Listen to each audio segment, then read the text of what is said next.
ஆண்டவருடைய வார்த்தை கால்களுக்கு தீபம் பாதைக்கு வெளிச்சமாக இருக்கிறது. அப்படியாக தந்தை பெர்கன் பாடியிருக்க அருமையான ஒரு பாடல். இந்த வேளை நாங்கள் தேவையோ அவரோட வாக்கை நாங்கள் கேட்கும்படியாக பெற்றுக்கொள்ளும்படியாக வந்திருக்கோம். நாங்கள் சங்கீதம் 121 அதிகாரம் 1-8 வரை அவ்வளோ வசனத்தை முதல் வாசிங்க. நாங்கள் அந்த இடத்துலேருந்து தான் தியானிக்க போகிறோம். எனக்கு ஒத்தாசை வரும் பர்வதங்களுக்கு நேராக என் கண்களை ஏறெடுக்கிறேன். வானத்தையும் பூமியையும் உண்டாக்கின கர்த்தரிடத்தில் இருந்து எனக்கு ஒத்தாசை வரும். உன் கால்களை தள்ளாட ஒட்டார், உன்னை காக்கிறவர் உறங்கார். இதோ இஸ்ரவேலை காக்கிறவர் உறங்குவதும் இல்லை, தூங்குவதும் இல்லை. கர்த்தர் உன்னை காக்கிறவர், கர்த்தர் உன் வலது பக்கத்திலே உனக்கு நிழலாயிருக்கிறார். பகலிலே வெயிலாகிலும் இரவிலே நிலவாகிலும் உன்னை சேதப்படுத்துவதில்லை. கர்த்தர் உன்னை எல்லா தீங்குக்கும் விலக்கி காப்பார். அவர் உன் ஆத்துமாவை காப்பார். கர்த்தர் உன் போக்கையும் உன் வரத்தையும் இது முதற்கொண்டு என்றென்றைக்கும் காப்பார். அல்லேலூயா. அங்கே சொல்லப்படும் முதலாவது, எனக்கு ஒத்தாசை வரும் பர்வதங்களுக்கு நேராக என் கண்களை ஏறெடுக்கிறேன். எனக்கு ஒத்தாசை எங்கேருந்து வருகிறது? கர்த்தரிடத்திலிருந்து. அப்போ அங்கே சொல்லப்படும் எனக்கு ஒத்தாசை வரும் பர்வதம் என்று சொன்னால் பர்வதங்களுக்கு நேராக கண்களை ஏறெடுக்கிறேன் சங்கீதக்காரன் சொல்கிறார். ஏனென்றால் கர்த்தர் வானத்திலே இருக்கிறார், நாம் பூமியிலே இருக்கிறோம். கர்த்தர் வானங்களுக்கு மேலாக உயர்ந்த பர்வதமாக இருக்கிறார். ஆகவே பர்வதம் என்று சொன்னால் அது மலையை குறிக்கிறது. மலையை குறிக்க அது உயரமான ஒரு உன்னதமான ஒரு இடத்தை குறிக்க. அதாவது சிகரம் என்று சொல்லலாம். இன்றைக்கு பாருங்க, கோபுரங்களை தேசங்களுக்குள்ள கோபுரங்களை கட்டுகிறார்கள். தங்களோட நாட்டிலே ஜனங்கள் வந்து அண்ணாந்து பார்த்து பெரிய கோபுரம், இது எங்கள் தேசம், எங்களோட அப்படி என்று சொல்லி எல்லாம் பார்க்குறோம். ஆனால் இங்கே சொல்லப்படுது எனக்கு ஒத்தாசை வரும் பர்வதம். பர்வதம் அண்டா கண்மலை ஆகிய கிறிஸ்து அங்கே இருந்தால் ஒத்தாசை வருகிறது. உலகத்தில் பாருங்கள், உயரமான மலைச்சிகரம் இமயமலை. அது எவரெஸ்ட் மலைத்தொடர் இருக்கு, உங்களுக்கு தெரியும். உயரமான ஒரு மலைத்தொடர். யாரும் இலகுவாக அங்கே போக முடியாது. போக முயற்சி செய்தவர் கூட அங்கே முடியாமல் எத்தனை பேர் இறந்திருக்கிறார்கள். ஆனாலும் இன்றைக்கு நவீன காலத்தில் ஹெலிகாப்டர் விமானம் மூலம் அதை போய் பார்த்துருக்கிறார்கள். ஆனால் அதில் சில பேர் இறந்து போனார்கள். ஆனால் வேதம் சொல்லுகிறது, ஒருவரும் சேரக்கூடாத ஒளியில் வாசம் பண்ணுகிற கர்த்தர். அதுதான் நாங்கள் சொல்கிறான், எனக்கு ஒத்தாசை தேரும் பர்வதங்களுக்கு நேராக உன்னதர், உயர்ந்தவர். நாங்கள் நினைப்பாங்க, பொதுவாக நாங்கள் ஒரு பதவியில் எங்களுக்கு ஒரு உயர்வு வேண்டாம், உயர்வை தான் எதிர்பார்க்க. எதுவாக இருந்தாலும், கல்வியாக இருந்தாலும், எதுவாக இருந்தாலும், ஊழியமாக இருந்தால், என்ன காரியமாக இருந்தாலும் நான் ஒரு உயர்ந்த பதவியில் ஒரு என்னென்னு சொல்கிறது விளங்க. அதே மாதிரி தான் அப்போ கர்த்தருங்க அவர் உயர்ந்தங்க பர்வதம், அந்த நேராக கண்மணியாக கிறிஸ்து வானங்களுக்கு மேலாக உயர்ந்தவர். அதைத்தான் சொல்ல எனக்கு ஒத்தாசை வரும் பர்வதங்களுக்கு நேராக என் கண்களை ஏறெடுக்கிறேன். நாங்கள் பாருங்கள், ஜெபிக்கும் பொழுது ஓகே முழங்கால் படிக்கிட்டு இருக்கிறோம். ஆனால் எங்கே கையை ஏற்றி ஜெபிக்கிறோம்? மேலே வானத்தை நோக்கி. எங்கே துதிக்கிறோம்? ஜெபிக்கிறோம் வானத்தை நோக்கி தான். அப்போ எங்களுக்கு ஒத்தாசை வருகிறது அங்கே தான். அவர் சங்கீதக்காரன் சொல்கிறார், எனக்கு ஒத்தாசை வரும் பர்வதங்களுக்கு நேராக என் கண்களை ஏறெடுக்கிறேன் என்று சொல்லி. அல்லேலூயா. அப்போ காரணம் என்னவென்றால், நன்மையான இந்த ஈவும் பூரணமான இந்த வரமும் அது பரத்திலிருந்து உண்டாகி ஜோதிகளின் பிளாவிடத்திலிருந்து வருகிறது என்று வேதம் சொல்கிறது. நன்மையான ஈவில் அங்கு அந்த பரத்தில் அந்த உன்னதத்தில் வருகிறது. அப்படி உன்னதத்தில் வருகிறது என்று சொல்கிறேன். இன்னொரு வசனத்தை வாசிப்போம். சங்கீதம் 125 1-2. கர்த்தரை நம்புறவர்கள் என்றென்றைக்கும் அசையாமல் நிலைத்திருக்கும் சீயோன் பர்வதத்தை போல் இருப்பார்கள். பர்வதங்கள் எருசலேமை சுற்றிலும் இருக்குமால் போல் கர்த்தர் இது முதல் என்றென்றைக்கும் தம்முடைய ஜனத்தை சுற்றிலும் இருக்கிறார். ஆமென். சீயோன் பர்வதம் என்றால் அது கர்த்தருடைய சபையைத்தான் ஆவிக்குரிய இதில் குறிக்கப்படுது. அங்கே சீயோனிலிருந்து கர்த்தர் வாசம் பண்ணுகிறான் நாங்கள் வாசித்தோம். அங்கே எருசலேம் அங்கே சொல்லப்படுகிறது, பர்வதங்கள் எருசலேமை சுற்றி இருக்குமா போல் கர்த்தர் இது முதல் இன்னைக்கும் நம்முடைய ஜனத்தை சுற்றிலும் இருக்கிறாராம். அந்த பர்வதமாகிய கிறிஸ்து நம்மை தாங்குகிறவராக இருக்கிறார். எருசலேமை சுற்றி பர்வதங்கள் இருக்குமா போல் கர்த்தர் நம்முடைய ஜனத்தை சுற்றி இருக்கிறார். அவர் உயர்ந்த அடைக்கலமான கர்த்தர். உன்னதத்தில் இருக்கிற தேவனுக்கு மகிமையை இந்த பூமியில் இருக்கிற சமாதானம் உண்டான்னு சொல்லப்படுது. உன்னதத்தில் இருக்கிற தேவனுக்கு அங்கே மகிமை, அவருடைய அங்கே உன்னதத்திலிருந்து அந்த உயர்ந்த பர்வத்திலிருந்து இங்கே சமாதானம் வருகிறது. நாங்கள் இஸ்ரவேல் தேசத்துக்கு போன நீங்களும் போயிருப்பீர்கள், போனவர்களால் கேள்விப்பட்டு அங்கே இங்கே பார்த்தாலும் மலைகள் தான். அதுவும் அந்த எருசலேம் நகரை சுற்றி மலைகள். மலைகளும் குன்றுகளும் பள்ளத்தாக நாங்கள் வேதத்தில் வாசிக்கிறோம்.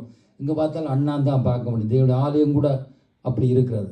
ஆலயத்துக்கு எதிராக அங்கே ஒலியமலை ஆண்டவர் ஜெபித்த அந்த கெத்தவன தோட்டம் எல்லாம் இருக்கிறாங்க. அப்போ எருசலேம் மலைகளால் சுற்றிக்குள்ள கத்த தம்முடைய ஜனத்தை சுற்றிலும் பாதுகாத்து. அதை தான் சொல்கிறான், எனக்கு ஒத்தாசை வரும் பர்வதம். பர்வதம் என்றாலே அது கண்மலை, கத்தராகிய கிறிஸ்து. அல்லேலூயா. அங்கே உயர்ந்த அடைக்கலான கர்த்தர் என்று சொல்லப்படும். அதான் அங்கே பரிசேயனும் ஆயக்காரனும் ஜெபம் பண்ணும்போது ஆயக்காரன் தூரத்தில் நின்று அவன் தங்களை வானத்துக்கு நேராக ஏறெடுக்காமல் தன் மார்பில் அடித்து கொண்டு நான் பாவியா இன்மேல் கிருபையான்னு சொல்கிறேன். பாருங்க, வானத்துக்கு ஏறாக அங்கே இருக்கிற கர்த்தர் சிங்காசனத்தில், அப்படி சிங்காசனம். அப்போ நாம் கர்த்தர் உன்னங்களில் வாசம் பண்ணுகிற கர்த்தர், நம்முடைய கர்த்தர் பூமியனத்திலும் மேலும் கண்ணோக்கமாக இருக்கிறார். அவர் பூமியத்தின் மேலும் கண்ணோக்கமாக இருக்கிறார். பாவியாகிய என் மேலே கிருபையாயிரும் என்று மார்பிலே அடித்து கதறுகிறான் அந்த ஆயக்காரன். பாருங்க, காரணம் வானத்துக்கும் பூமிக்கும் எவ்வளவு தூரமோ அவ்வளவாய் அவருடைய கிருபை பெரிதாக இருக்கு என்று பார்க்கிறோம்.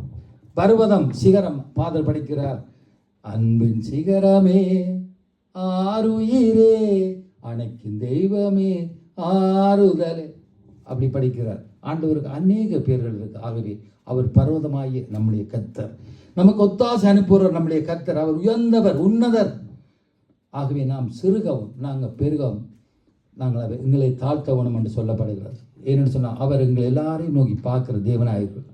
அவர் உன்னதமான கர்த்தர் அங்கே சொன்ன சர்வ உன்னதமான வரவில் இருக்க சர்வ வல்லவல்ல நிழலில் தங்குவான் சொல்லப்படுது. ஆகவே பூமியிலிருந்து அவர் எங்களை நோக்கி பார்க்குற கர்த்தருக்கு முன்பாக நாங்கள் எங்களை அறிந்து ஆராய்ந்து பாடலை பாடினோம், வார்த்தைகளை கேட்டோம். கர்த்தர் பெருகும்படியாக நாங்கள் சிறுகும்படியாக அந்த பூமியில் இருக்கிற நாங்கள் கொஞ்சம் காலம் அவருக்கென்று எங்களை தாழ்த்தணும். ஒரு சம்பவத்தை நான் காட்டி கடந்து சொல்கிறேன். ஏன்றால் அவர் எவ்வளவு பெரியவர், அவர் எவ்வளவு உயர்ந்தவர். இந்த சங்கீதத்தார் வசனத்தின்படி கண்டதை நான் காட்டும்படியாக ஒரு சம்பவத்தை வாசிப்போம். ஆதியாகமம் 11ஆம் அதிகாரம் 1-9. உங்கள் எல்லாருக்கும் தெரியும். ஆதியாகமம் 11ஆம் அதிகாரம் 1-9. பூமியெங்கும் ஒரே பாஷையும் ஒரே விதமான பேச்சும் இருந்தது. ஜனங்கள் கிழக்கே இருந்து பிரயாணம் பண்ணுகையில் சினேயார் தேசத்திலே சமபூமியை கண்டு அங்கே குடியிருந்தார்கள். அப்பொழுது அவர்கள், நாம் செங்கல் அறுத்து அதை நன்றாய் சுடுவோம் வாருங்கள் என்று ஒருவரோடு ஒருவர் பேசிக்கொண்டார்கள். கல்லுக்கு பதிலாக செங்கலும் சாந்துக்கு பதிலாக நிலக்கீலும் அவர்களுக்கு இருந்தது. பின்னும் அவர்கள், நாம் பூமியின் மீதெங்கும் சிதறி போகாத படிக்கு நமக்கு ஒரு நகரத்தையும் வானத்தை அளாவும் சிகரமுள்ள ஒரு கோபுரத்தையும் கட்டி நமக்கு பேருண்டாக பண்ணுவோம் வாருங்கள் என்று சொல்லி கொண்டார்கள். மனுபுத்திரர் கட்டுகிற நகரத்தையும் கோபுரத்தையும் பார்க்கிறதற்கு கர்த்தர் இறங்கினார். அப்பொழுது கர்த்தர், இதோ ஜனங்கள் ஒரே கூட்டமாய் இருக்கிறார்கள், அவர்கள் அனைவருக்கும் ஒரே பாஷையும் இருக்கிறது, அவர்கள் இதை செய்ய தொடங்கினார்கள். இப்பொழுதும் தாங்கள் செய்ய நினைத்தது ஒன்றும் தடைபட மாட்டாது என்று இருக்கிறார்கள். நாம் இறங்கி போய் ஒருவர் பேசுவதை மற்றொருவர் அறியாதபடிக்கு அங்கே அவர்கள் பாஷையை தாறுமாறாக்குவோம் என்றார். அப்படியே கர்த்தர் அவர்களை அவ்விடத்திலிருந்து பூமி மீதெங்கும் சிதறி போக பண்ணினார். அப்பொழுது நகரம் கட்டுகிறதை விட்டுவிட்டார்கள். பூமி எங்கும் வழங்கின பாஷையை கர்த்தர் அவ்விடத்தில் தாறுமாறாக்கினபடியால் அதன் பெயர் பாபேல் எனப்பட்டது. கர்த்தர் அவர்களை அவ்விடத்திலிருந்து பூமி எங்கும் சிதறி போக பண்ணினார். அல்லேலூயா. உங்களுக்கு தெரியும், இந்த பாபேல் கோபுரத்தின் கதை உங்களுக்கு தெரியும். இவர்கள் நோவா என்ற காலத்தில் அங்கே வெள்ளத்தினால் அழிக்கப்பட்டு தப்பி இருந்த ஜனங்கள் பெருகி வருகிற பொழுது அவர்கள் அங்கே தங்களுக்கு ஒரு நகரத்தையும் கட்டிய இன்னும் பேர் உண்டாகத்தக்கன்னு சொல்லப்படுகிற. பாருங்க, நாங்கள் பார்க்குறோம், நாங்கள் அநேக சொல்கிறோம், கர்த்தர் எங்கே அவரை உயர்த்துகிறோமோ அப்படி நாமத்தை உயர்த்திடத்தில் அவர் இறங்கி வந்தங்களை ஆசீர்வதிக்கிறேன்னு சொல்லப்படும். இந்த ஜனங்களை பாருங்க, இங்கே இந்த ஜனங்கள் நமக்கு ஒரு நகரத்தையும் வானத்தை அளவும், அதாவது வானத்தை தொடுற அளவுக்கு ஒரு சிகரமுள்ள ஒரு கோபுரத்தை கட்டி நமக்கும் பேருண்டாக பண்ணுவோம் பாருங்க என்று சொல்லி கொண்டார்கள். இது ஒரு ஆபத்தான காரியம். ஆவியானவர் எழுதி வச்சுக்க. நமக்கு பாருங்க, ஒரு சிதறப்பட்ட ஜனத்துக்கு ஒரு குடிசை ஒரு நகரத்தை கட்டி அங்கே சுற்றி வாழ்கிற இல்லையை போட்டு வாழ்கிறது ஒரு பக்கம் வேறு. ஆனாலும் அங்கே வானத்தை அளவும் வானத்தை தொடக்கூடிய சிறுவலத்தை கட்டினார்கள். அங்கே கட்டும் பொழுது என்ன சொல்கிறார்கள்? நமக்கு பேருண்டாக பண்ணுவோம் வாருங்கள் என்று சொல்லி கொண்டார்கள். இன்றைக்கு அதுதான் எங்களுக்குள்ள இருக்கிற காரியம். தான் தேவனுடைய நாமம் பெருகவும் நாங்கள் சிறுக முடியும். எங்களுக்கு பேராகும் உண்டாகும்படி ஆவியான சொல்கிறார். பேர் உண்டாகும்படியாக நாங்கள் எதையாவது செய்வோமானால் அங்கே கீழே இருக்கிறது பாருங்க, நான் அவருடைய நாமத்தை உயர்த்துற எந்த ஸ்தானத்திலும் வந்து நான் உங்களை ஆசீர்வதிப்பேன் ஆண்டவர் சொன்னார். ஏன்டா இங்கேயோ 20 கூடுற வேளையில நான் இருக்கிறேன்னு சொன்னவர் இங்கே பாருங்க கீழே பார்க்க போகிறோம். அப்போ நம்மை படைத்த கர்த்தருக்கல்ல நமக்கென்று சொல்கிறார்கள். இலப்பிரியத்தில் தப்பி விழுந்து பெருகி வந்துட இருக்க இடமில்லாமல் குடி இதில் கட்டி நகரத்தை கட்டுகிறவர்கள் பாருங்க, தங்களுக்கு போல் உண்டாகக்கூடிய கடவுளுக்கென்று ஒரு பலிபீடத்தையோ கடவுளை குறித்த ஒரு காரியத்தையோ அவங்க சொல்லவில்லை. ஏன்னா நோவாவும் அவனுடைய மனைவி பிள்ளைகள் அப்போ மருமக்களை கர்த்தர் இழப்பிடத்தால் காப்பாற்றி அந்த வம்சத்தை பெருக பண்ணின ஜனங்கள்லாம் இந்த ஜனங்கள். இவர்கள் இப்போ செய்கிற காரியம் கர்த்தருக்கு விரோதமான காரியம். அதை கர்த்தர் கண்டு கர்த்தர் அதை பார்க்கறதுக்கு இறங்கி வந்தாராம். 5ஆம் வசனத்தை வாசிங்க. மனுபுத்திரர் கட்டுகிற நகரத்தையும் கோபுரத்தையும் பார்க்கிறதற்கு கர்த்தர் இறங்கினார். ஏனையா அவர் எந்த வேளையிலும் இங்கேயும் இருப்பார், தூணிலும் இருப்பார், துரும்பிலும் இருப்பார், கூப்பிட்றவள் இந்த இடத்தில் இருக்கிறார், எங்களுக்குள்ளே இருக்கிற எங்கள் மத்தியில் வாசம் பண்ணுகிறத்தர். இந்த வாசனத்தை நான் தியானிக்கும் பொழுது பார்த்தேன், கட்டுறதை நகரத்தையும் பார்க்கறதுக்கு கர்த்தர் வந்தாரே. அவர் பூமியானத்தின் நோக்கமாக இருக்கிறவர் பார்க்குறவருக்கு வந்தான்னு சொன்னால் அங்கே ஒரு காரியம் இருக்குது. நான் சொன்னேன், நாங்கள் அவரை உயர்த்துற நாமத்தை உயர்த்துற இந்த ஸ்தானத்தை வந்து அவர்களை ஆசீர்வதிக்கிறேன். இதில் பார்க்குறோம் அங்கே இறங்கி வந்தாராம். கர்த்தர் எதை கண்டார்? தாங்கள் செய்ய நினைத்தது ஒன்றும் தடைப்படாது இருக்கிறார்கள். இருக்கல அந்த வசனம், தாங்கள் செய்ய நினைத்தது ஒன்றும் தடைப்படாது இருக்கிறார்கள். இருதயத்தின் நினைவுகளை கர்த்தர் அறிவார். இருதயத்தில் நாங்கள் சிந்தித்தாலும் சரி, வாயின் வார்த்தையினால் பேசினாலும் சரி, கர்த்தருக்கு கேளாட்டு. நீ வாயில் பேசாட்டியும் ஆண்டவர் அறிவார். நாங்கள் செய்ய நினைத்த தடைப்பட இன்றைக்கு அப்படித்தான் நாங்களும் சில காரியத்தை கர்த்தர் பார்க்குறாரோ இல்லை ஊழியக்கார பார்க்குறோம் இன்னொன்று இல்லை, என்னுடைய இஷ்டத்துக்கு என்னுடைய காரிய ஒரு சித்தத்துக்கு சுய நீதியின்படி நாங்கள் நடப்போமானால் கர்த்தர் இறங்கி வருவார், எல்லாவற்றையும் தாறுமாறுவார்.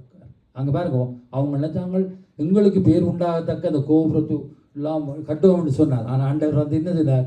எல்லாரும் பாசையும் தாறுமாறாக்கினபடியா அங்கே ஒரு மனப்பட்டு உங்களால் கடவுளுக்கு விரோதமான காரியம் ஒன்றும் செய்ய முடியாது. இப்படித்தான் எங்களோட காரியத்திலேயும் கர்த்தர் உண்மையே இல்லையோ தாறுமாறாக்குவார். இறங்கி அவர் வர தேவையில்லை. அது எங்களுக்காக எழுதப்பட்டிருக்கிறது, நிழலாக நிஜமாக எழுதப்பட்டிருக்கிறது. கர்த்தர் அதை இறங்கி வந்தாராம் என்று சொல்லப்படுது. அப்போ எதை கண்டார்? தாங்கள் செய்ய நினைத்தோன்னு தடைப்படாது இருக்கிறார்கள். கர்த்தர் எல்லாவற்றையும் தாறுமாக்கி அவர்கள் பாசைகளை மாற்றி அவளை சித்தம் பண்ணார். கர்த்தருடைய சித்தம் இல்லாமல், கர்த்தருக்கு மகிமையை செலுத்தாமல், கர்த்தருடைய நாமத்தை உயர்த்தா நாங்கள் எதை செய்தாலும் அங்கே எல்லாம் தாறுமாறாக தான் இருக்கும். நாங்கள் எவ்வளவுதான் புரண்டு விழுந்து காரியங்களை செய்த முடியாது. ஆகவே நமக்கும் இது ஒரு உச்சரிப்பு சத்தமாக இருக்கிறது. கர்த்தர் செய்ய நினைத்த ஒரு நாளும் தடைப்பட அவர் தான் நமக்கு ஒத்தாசனை பெறும். அது பாதர் படிச்சுக்கிறார், என்ன அனைத்தையும் செய்து முடிக்கும் ஆற்றல் நீ நினைத்தது ஒரு நாளும் தடைப்படாது. ஆனால் கர்த்தர் எங்களோட வாழ்க்கையில் செய்ய நினைத்த யாரும் தடுக்க முடியாது. ஆனால் கர்த்தருக்கு விரோதமாக கர்த்தருக்கு கொடுக்க வேண்டிய கனத்தை விட்டு நாங்கள் செய்ய விளக்கிட்டால் கர்த்தர் முன்னுக்கு வந்து நிற்பார், மதிலாக இருக்கும் அது. ஆகவே நம்முடைய கர்த்தர் வானங்களுக்கு மேலாக வாசம் பண்ணுகிறாரா? உயர்ந்த அடைக்கலம் நாம் நம்பி இருக்கும் அரணும் கோட்டைமானவர். உன்னதமான ஒரு மறையில் இருக்கிறவர் சர்வ வல்ல நிழலில் தங்குவான். அவர் செட்டைங்கள் அடக்கணும். நாங்கள் அவருடைய மறைவுகளான இருக்கிறோம். சும்மா போகிறோம், படிக்க போகிறோம், வேலைக்கு போகிறோம், அங்கே போகிறோம், மக்கான்சி போகிறோம், வெளியில் போகிறோம், எல்லாம் போகிறோம். எங்களை பாதுகாக்கிறவர் அவர் தான். ஏன் அவர் எங்களை நம்பியல்ல, அவரை நம்பி நாங்கள் இருக்கிறபடியால் எங்களோட ஆத்மாக்கு, எங்கள் ஆவி ஆத்மா எல்லாரும் சரித்து அவரே பாதுகாப்புள்ளவராக இருக்கிறார். ஆகவே எனக்கு ஒத்தாசையும் பர்வதங்களுக்கு நேராக என் கண்களை ஏறுக்கு என்று சங்கீதக்காரன் சொல்றார். பிறகு 2ஆம் வசனத்தை வாசிங்க. 121 சங்கீதம். வானத்தையும் பூமியையும் உண்டாக்கின கர்த்தரிடத்திலிருந்து எனக்கு ஒத்தாசை வரும். ஓகே, 120 மாறணும், அதை விட்டுட்டேன். Okay, sorry. அங்கே சொல்லப்படுது, முதல் சொல்றான், எனக்கு ஒத்தாசை வரும் பர்வதங்களுக்கு நேராக கண்கள் ஏறி இருக்கிறேன். 2வது வசனம், வானத்தையும் பூமியை உண்டாக்கின கர்த்தரிடத்திலிருந்து எனக்கு ஒத்தாசை வரும். இங்கே பார்க்கிறோம், வானத்தையும் பூமியை உண்டாக்கின கர்த்தரிடத்தில் எனக்கு ஒத்தாசை வரும் என்று அடிச்சு சொல்லுகிறார். எனக்கு ஒத்தாசை வரும். ஏனென்றால் வானத்தையும் பூமியை உண்டாக்கின நம்முடைய கர்த்தர். வேதம் சொல்லுற, வானத்திலும் பூமியிலும் சகல அதிகாரம் கொடுக்கப்பட்டுள்ளது. அதுதான் கிறிஸ்து மத்திய 28 எங்களுக்கும் கொடுக்கப்பட்டிருக்கு. அவருடைய நாமத்துக்கு ஈடாக யெகோவா ஜீரே, கண்மலையாய் கிறிஸ்து, அவர் உதவி மரம் கண்மலை நோக்கி பார்க்கிறோம். வானமும் மையமும் படைத்த கர்த்தர். ஏனென்றால் பூமியின் நிறைவும் அவர் கர்த்தருடையது, தேசமும் குடிகளும் அப்படியோடு வேதம் சொல்லுவது. ஆமென். அப்போ என்னுடைய நாமத்திலே எதை கேட்டாலும் நான் செய்வேன் என்று வாக்கு பண்ண அவன் தங்கையக்காக வானத்தையும் பூமியும் படைத்த கட்டிடத்திலிருந்து எனக்கு ஒத்தாசை வரும், ஒரு நாள் வராவிடாது ஏன்னா அந்த பர்வதத்தை நோக்கி அவர் பார்க்கிறார். ஆவே நமக்கு எப்படிப்பட்ட காரியமாக இருந்தாலும் நாம் அவரை நோக்கி ஏறெடுக்கும் போது நமக்கு ஒத்தாசை வரும். அதை நேற்று யுவாச கூடத்தில் நாங்கள் செபித்தோம் கர்த்தரை நோக்கி. அல்லேலூயா. வானத்தையும் பூமி உண்டாக்கி கத்திடத்திலிருந்து ஒத்தாசை வரும், நாம் எதுக்கும் பயப்படத்தில். அடுத்து சுருக்கமாக நாங்கள் கடந்து சொல்லுவோம். அடுத்த 3ஆம் வசனத்தை வாசிங்க. உன் கால்களை தள்ளாட ஒட்டார், உன்னை காக்கிறவர் உறங்கார். ஆமென். இந்த வசனம் என்ன சொல்லுன்னா, உன் காலை தள்ளாட விட்டார், உன்னை காக்கிறவர் உறங்கார். திசை தெரியாமல் செய்வதறியாமல் நாங்கள் தள்ளாடும் போது என்ன செய்வேண்டு, நாம் தள்ளாடும் போது நாம் நடக்க வேண்டிய வழியை அறிந்து எங்களை நடத்துகிற கர்த்தர் நமக்கு அதற்குரிய ஞானத்தை தருகிறார். நீ நடக்க வேண்டிய வழியை நான் உனக்கு போதித்து உண்மையிலன் கண்ணை வைத்து உனக்கு ஆலோசனை சொல்லுவேன். என்னால் பாத தெரியறான் எவ்வளவுதான் அறிவாளி. அந்த பெரியொரு தேசத்தை ஆளுகிறவரா என்ன பாருங்க, சாலமன் கூட ஞானத்தை கேட்கிறார் தான் எவ்வளவு ராஜா. அதே போல் தான் நாங்கள் யாரும் பெருமை பாராட்ட இல்லை, ஆனால் எங்களுடைய கால்களை தள்ளாட விட மாட்டார். ஆகவே வேதம் சொல்கிறது ஏசாயா 35:3-4 தளர்ந்த கைகளை வாசிங்க இருக்கா, தளர்ந்த கைகளை திடப்படுத்தி தள்ளாடு முழங்காலை பலப்படுத்துகளை. ஏசாயா 35:3-4 தளர்ந்த கைகளை திடப்படுத்தி தள்ளாடுகிற முழங்கால்களை பலப்படுத்துங்கள். மனம் பதறுகிறவர்களை பார்த்து நீங்கள் பயப்படாதிருங்கள், திடன் கொள்ளுங்கள். இதோ உங்கள் தேவன் நீதியை சரிக்கட்டவும் உங்கள் தேவன் பதிலளிக்கவும் வருவார், அவர் வந்து உங்களை ரட்சிப்பார் என்று சொல்லுங்கள். அல்லேலூயா. பாருங்க, தளர்ந்த கைகளை திடப்படுத்தி தள்ளாடும் முழங்கால்களை பலப்படுத்துகிற கர்த்தர் நம்முடைய ஆண்டவர். அதான் உன் காலை தள்ளாட விட்டார், உன்னை காக்கிறவர் உறங்கார் என்று சொல்லப்படுகிறது. மனம்பதுகளை பார்த்து சொல்லுகிறார், பயப்படாதிருங்கள், பதத்தத்தோடு இருக்கிறோம், என்ன நடக்கும் இடங்கொள்ளுங்கள் என்று தேவன். ஏன் அவர் நீதியை சட்டுகிறார், நீதியை சரி கட்டுறார். எந்த அலுவலக காரியமாக இருந்தாலும் இல்லை, ஒரு மனுஷனோட மனுஷனுங்களை வழக்கு இருந்தாலும் நாங்கள் மனம் பதறி போய் தள்ளாடி போய் இருந்தாலும் ஆண்டவர் சொல்லுகிறார், மனம் பயப்படாதீர்கள், இடங்கொள்ளுங்கள் என்று.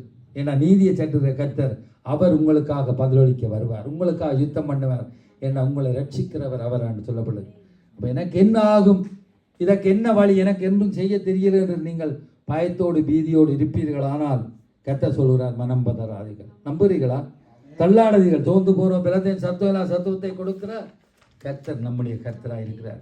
அவரான் சொல்றார், உன் காலை தள்ளாட விட்டார், உன்னை காக்கிறவர் உறங்கார். இஸ்ரவேலின் தேவன் உறங்குவதும் இல்லை தூங்குவதும் இல்லை, உண்மையில் கண்ணோக்கமாக இருக்கிறார், கைவிடுவதும் இல்லை. அடுத்த 4வது வசனத்தை வாசிங்க. இதோ இஸ்ரவேலை காக்கிறவர் உறங்குவதும் இல்லை தூங்குவதும் இல்லை. பாருங்க, இதோ இஸ்ரவேலை காக்கிற உறங்குவதும் இல்லை தூங்குவதும் இல்லை சொல்லப்படுது. அப்ப நம்முடைய தேவன் நம்மை காக்கிறவர் தேவனாய் இருக்கிறார், நம்மை காக்கிற தேவனாய் இருக்கிறார். எங்கள் மேல் எப்பொழுதும் அவர் நோக்கமாக இருக்கிறார். எங்கள் மேல் நான் வந்து பூமி இனத்து மேல் கண்ணோக்கமாக இருக்கேன்னு சொல்லி ஒரு வசனம் சொல்லுறது சங்கீதத்தில், நீதிமான்கள் மேல் கர்த்தருடைய கண்கள் நோக்காடு பெசலா சொல்லப்படுகிறது. கர்த்தருடைய கண்கள் நீதிமான் மேல் நோக்கமாக இருக்கிறது, நம்மை மீட்டுக் கொள்ளுகிறார். உன் பக்கத்தில் 1000 பேர் விழுந்தாலும் உன் 10,000 விழுந்தால் அது உன்னை சேதப்படுத்தாது, அணுகாது. உன் வழிகளெல்லாம் உன்னை காக்கும்படி உனக்கு தன்னுடைய தூதர்களை அவர் கட்டளையிடுகிறார். ஆண்டவன் அப்படிப்பட்ட ஆண்டவன், அவர் தூங்கா உறங்காமனை காக்கிற தேவன். ஆகவே நாங்கள் வெட்கப்பட்டு போவதை பாடினது போல அவர் நோக்கி பார்த்து பிரகாதம் அடைந்தார்கள், அவர்கள் முகங்க வெட்கப்பட்டு போவதில்லை. இந்த பாடலை போல வெட்கம் அடைவதில்லை, ஒரு நாள் வெட்கம். நமக்கு ஒத்தாசை வரும் பர்வதம் அவர்தான் நம்முடைய கர்த்தர். அங்கே இருந்து எங்களுக்கு ஒரு பாதுகாப்பு, அங்கே இருந்து எங்களுக்கு ஒரு பலன் எங்களுக்கு வருகிறதா இருக்கிறது. பாருங்க, எப்படிப்பட்ட ஒத்தாசை வருகிறார், நமக்கு கிருபை அளிக்கிறார், தன் செட்டைகளின் நிலையில் அடைக்கலம் தருகிறார், நம் காலை தள்ளாட விட்டார் பலப்படுத்துகிறார். அதான் சொல்றார், நம் கைகளை திடப்படுத்துகிறார். பயம் தீயில் வரும்போது பயப்படாதீங்கள் என்று திடப்படுத்துகிறார், நீதி செய்கிறார், ஜெபத்துக்கு பதில் அளிக்கிறார், எங்களை எல்லா நெருக்கத்திலிருந்து மீட்டு ரட்சிக்கிறார். அவருடைய பேர் ரட்சகர், மீட்பர். நம்முடைய ஆண்டவர் உயிரோடு இருக்கிறார். 5ஆம் வசனத்தை வாசிப்போம். கர்த்தர் உன்னை காக்கிறவர், கர்த்தர் உன் வலது பக்கத்திலே உனக்கு நிழலாய் இருக்கிறார். அல்லேலூயா. கர்த்தர் நம்மை காக்கிறார். எத்தனையோ சொல்லலாம் சங்கீதத்தில், நம்மை காக்கிறார், நமக்கு நிழலாய் இருக்கிறான்னு சொல்லப்படுது. சங்கீதம் 46:1 சொல்லப்படுது, தேவன் நமக்கு அடைக்கலமும் ஆபத்து காலத்தில் அனுகூல துணையுமாயிருக்கு. அப்போ கர்த்தர் நம்மை காக்கிறார், நமக்கு நிழலாய் அவர் இருக்கிறார். சிறகளாலே மூடி உன்னதான சிறகளால் மூடுகிறவர் நான் நடக்கும் பொழுது எங்களை நிழலாக எங்கள் முன்னே சென்று காக்கிற தேவனாக இருக்கிறார். அப்போ நமக்கு துணையாயிருந்து நம்மை பாதுகாக்கிறார். ஏனென்றால் சேனைகளின் கர்த்தர் நம்மோடு இருக்கிறார். யாக்கோப்பின் தேவன் நமக்கு உயர்ந்த அடைக்கலம் அந்த சங்கீதக்காரன் சொல்லுகிறார். கர்த்தர் நம்மை காக்கிறார்.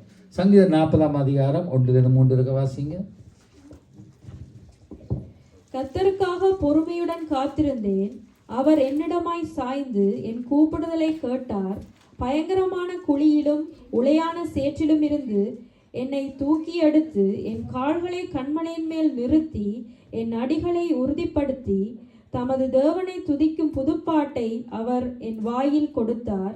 அநேகர் அதை கண்டு பயந்து கர்த்தரை நம்புவார்கள். அல்லேலூயா.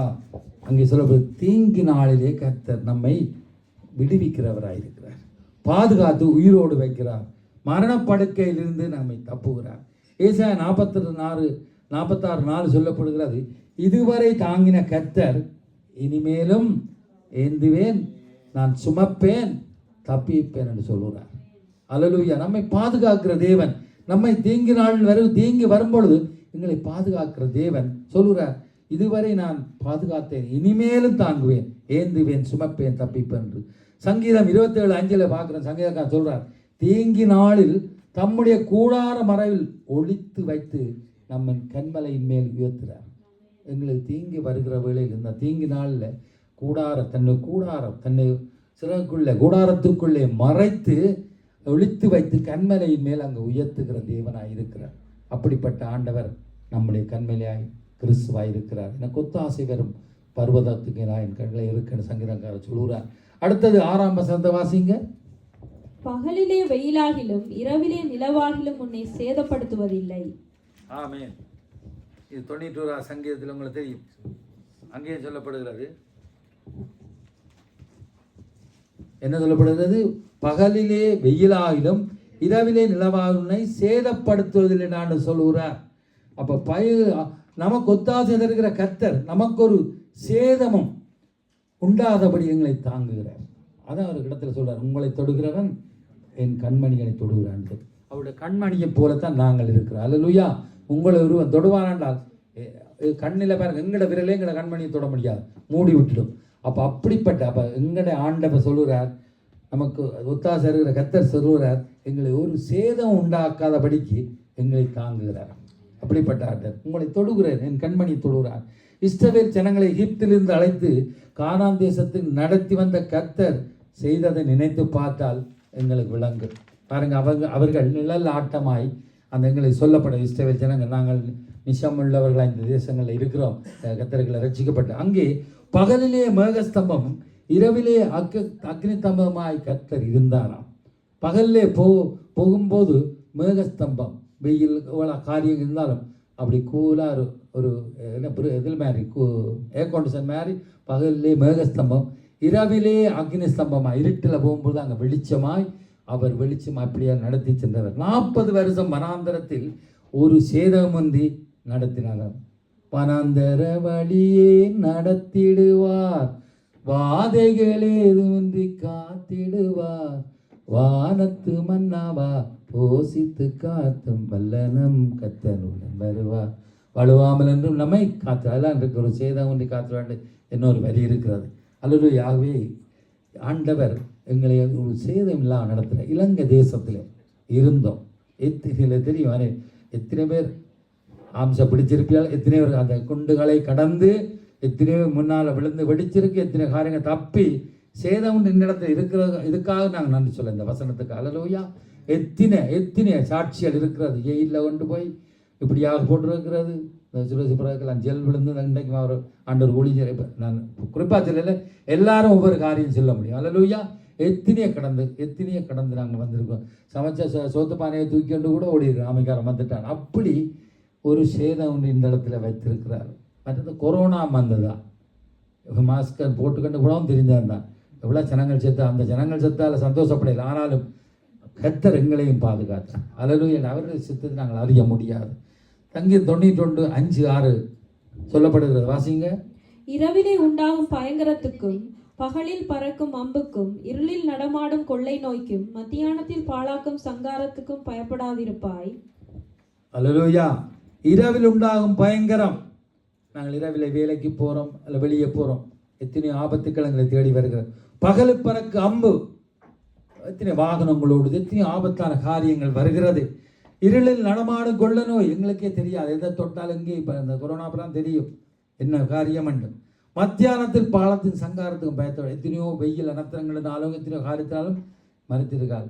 நீ பயப்படாது, எல்லாத்துக்கும் நீ பயப்படாது. பயனென்று சொன்னால் முதல் வசனம் தான் 91 சொல்லப்படுது, உன்னதமான மரவில் இருக்கிறவன் சர்வ வல்ல நிழல் தங்குவாண்டன். அதுக்கு அப்புறம் தான் அவர் ஒரு இன்னென்ன மாதிரி நீ இருப்பேன். அப்போ நமக்கு ஒரு சேதம் உண்டாகாமல் கர்த்தர் விடமாட்டார்.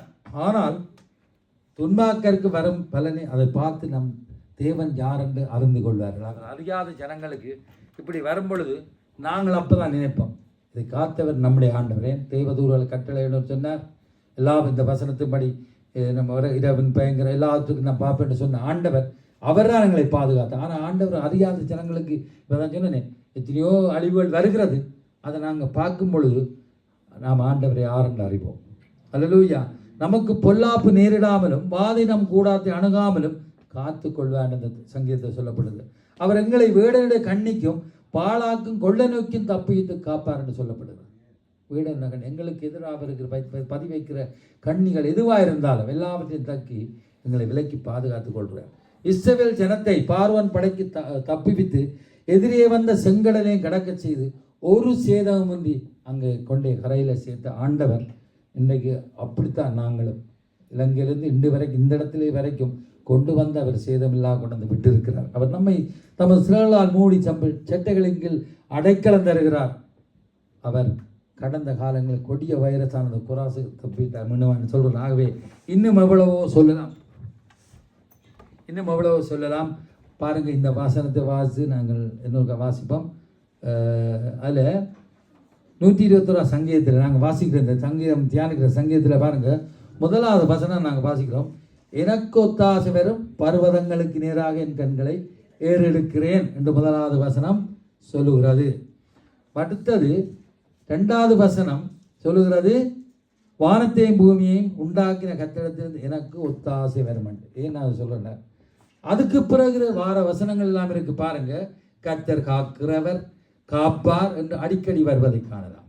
ஒத்தாசை வரும் ஏறெடுக்க என்று சொல்கிறார், நோக்கி பார்க்கிறேன்னு சொல்கிறார், வருமன்னு சொன்னவர். அதுக்கு பிறகு 6 வசனங்கள்லேயும் முதல் 2 வசனங்களை பார்ப்போமானால் தன் கண்களை கர்த்தர் நோக்கி ஏறெடுக்கன்னு சொல்லுகிறார். பிறகு சொல்லுகிறார் கர்த்தரிடத்தில் ஒத்தாசை என்று சொல்லிவிடுத்தான் சொல்லுகிறார். அந்த 6 வசனங்கள்லே பார்க்கும் பொழுது கர்த்தர் உறங்குவதில்லை, தூங்குவதில்லை, காக்கிறார், நிழலாயிருக்கிறார், சேதமின்றி பார்ப்பார், இப்படியே அடிக்கடி வருகிறார். ஆகவே எனக்கு ஒத்தாசை வரும் பர்வதங்களுக்கு நேராக கண்களை ஏறெடுக்க, வானத்தை பூமி கட்டிடத்தில் எனக்கு ஒத்தாசை இவ்வளவும் செய்கிற ஆண்டவர் எங்களுக்காக தூங்காமல் உறங்காமல் மீண்டும் சொல்கிறேன், உறங்காமல் காக்கிற தேவனிடத்திலிருந்து அந்த பருவத்திலிருந்து எங்களுக்கு ஒத்தாசை வருகிறது. அதான் அந்த ஒத்தாசை. அடுத்து 7ஆம் வசனம் வாசிப்போம்.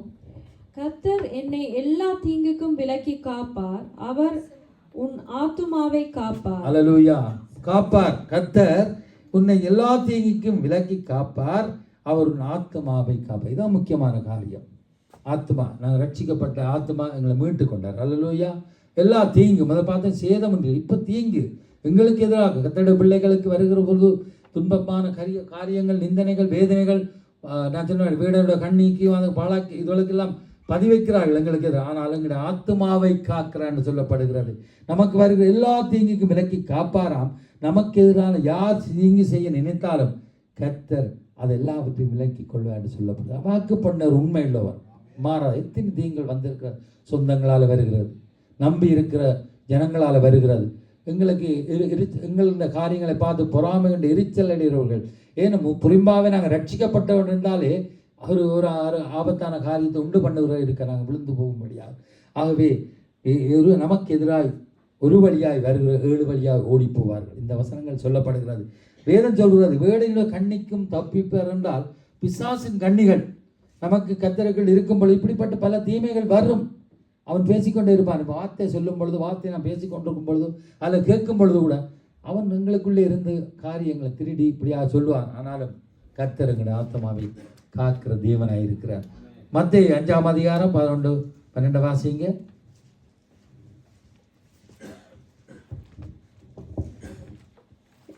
என் நிமித்தம் உங்களை நிந்தித்து துன்பப்படுத்தி பலவித தீமையான மொழிகளையும் உங்கள் பேரில் பொய்யாய் சொல்வார்களானால் பாக்கியவான்களாய் இருப்பீர்கள்.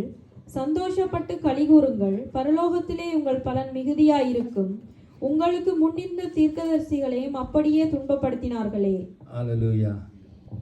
11-12 என்ன வாசினீங்களா என்ன பாருங்க. என் நிமித்தம் உங்களை நிந்தித்து துன்பப்படுத்தி பலவிதமான மொழிகளையும் உங்கள் பேரில் பொய்யாய் சொல்வார்களா பாக்கியவான்களாக இருப்பீர்கள்.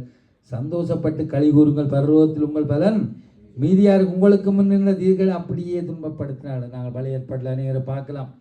பெரிய எலியா தீர்க்கதரிசி எவ்வளோ அற்புதம் ஏதோ கூட கிடையாது. ஒரு தீர்க்கதரிசிக்கு எலியா தீர்க்கதரிசி என்ன கூட அது ஒரு பொம்பளைக்கு பயந்து போய் ஒழிச்சு கொண்டான் சூரச்செடிய ஆமணக்கு செடி. ஓகே, ஏதோ ஒரு அப்படியாக போயிருந்தா பாருங்க. பலவிதமான தீமைகளை செய்வார்களான நீங்கள் பாக்கியவங்களாக இருப்பீர்கள் என்று சொல்லுகிறார்.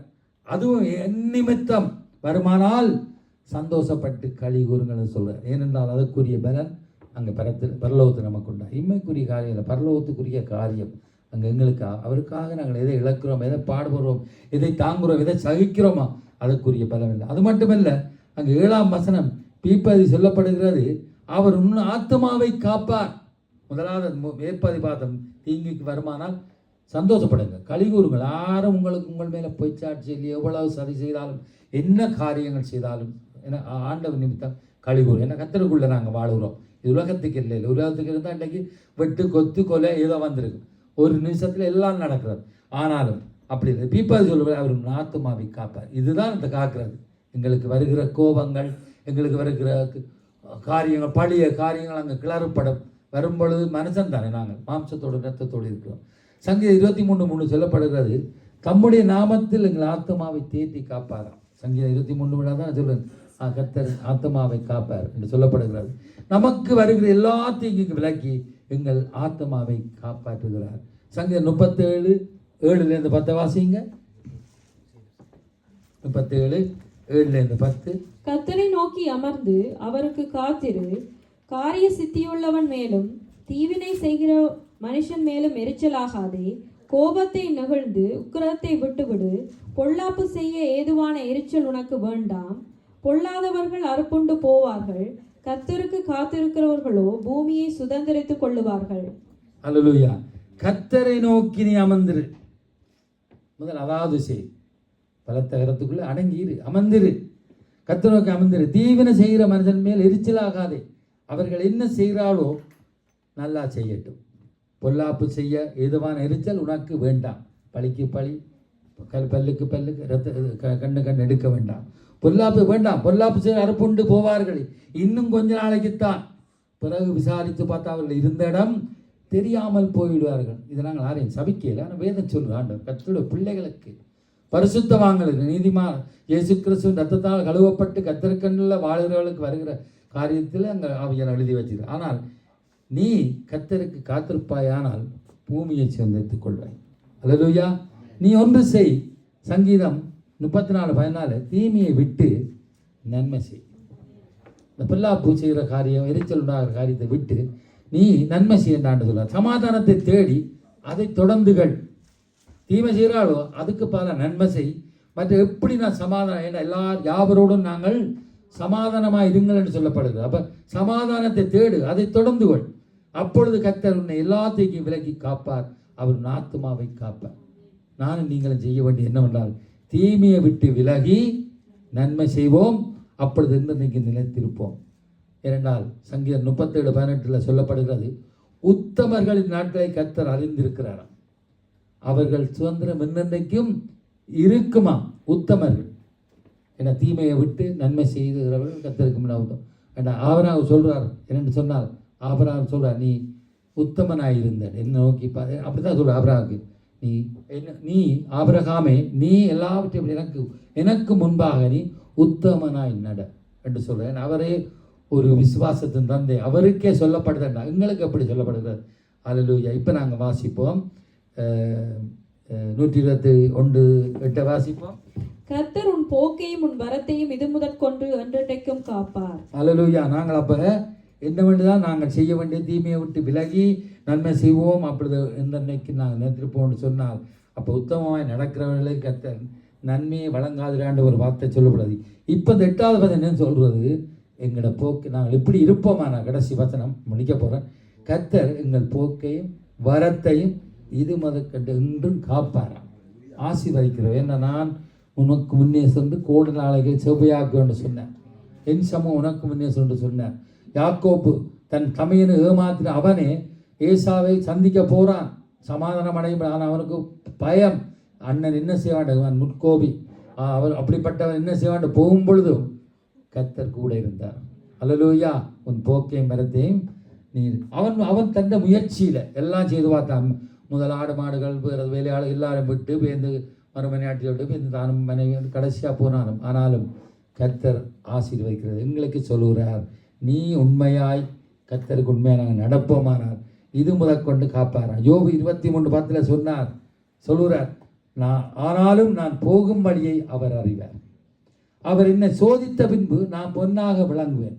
கர்த்தருக்குள்ள வாழுகிற நாங்கள் எவ்வளவு சோதனைகள் வந்தாலும் பயம் பீதிகள் வந்தாலும் எங்களை ஆண்டவர் எங்களை ஆசீர்வதிக்கிறார். நம்முடைய போக்கை மரத்தையும் கர்த்தர் அறிந்திருக்கிறார். ஏசாயா 45:2 சொல்லப்படுகிறது, நான் உனக்கு முன்னே போய் கோணலாய் செவ்வையாக்க என்று சொல்லி. ஆகவே நாம் கர்த்தருக்காக வாழும் பொழுது அவரை நோக்கி ஓடும்போது வருகிற தடைகள் எல்லாவற்றையும் கர்த்தர் உடைப்பார். உபாகமம் 33:27 சொல்லப்படுகிற ஒரு வசனம். உபாகமம் 33:27, அநாதி தேவன் நமக்கு அடைக்கலாம்.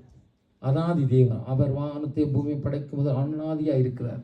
அவர் நமக்கு அடைக்கலாம். எங்களுக்கு முன்னால் வருகிற சத்துருக்களை துரத்தி அழித்து போடுவார். அந்த வசனத்திற்கு வாசிங்க. அநாதி தேவனே உனக்கு அடைக்கலம், அவருடைய நித்திய புயங்கள் உனக்கு ஆதாரம். அவர் உனக்கு முன்னின்று சத்துருக்களை துரத்தி அவர்களை அழித்து போடு என்று கட்டளையிடுவார். அல்லேலூயா. அநாதி தேவன் அடைக்கலம் என்று பார்க்கிறோம். எங்களுக்கு முன்னாக வருகிற நாங்கள் போகும்பொழுது வருகிற எதிராக வருகிற பிசாசின் காரியங்கள் சத்ருவாக இருந்தாலும் அழித்து போடுவார். அதான் யாத்ராம் 33:14 கர்த்தர் மோசேயை சொல்லுகிற காரியம், என் சமூகம் உனக்கு முன்பாக செல்லும், நான் உனக்கு இளைப்பாறுதல். என் சமூகம் உனக்கு முன்னே நீ வா, என்னை வருத்தப்பட்டு பாரஞ்சவர்களே என்னிடத்தில் வாருங்கள், நான் இளைப்பாறுதல் என்று ஆண்டு சொல்கிறார். ஆகவே நமக்கு ஒத்தாசை தருகிற கர்த்தர் நம்முடைய போக்கில் மருத்துவம் கூட இருக்கிறார். ஆகவே சங்கீதக்காரன் சொன்னபடி நமக்கு ஒத்தாசை வரும் பருவதங்களுக்கு ஏறாநாம் கண்களை ஏறெடுப்போம் என்று அங்கிருந்தான் வருகிறது. அது அந்த பரத்திலிருந்து ஜோதிகளும் பிதாடத்திலிருந்து நன்மையான ஈவுகள் எங்களை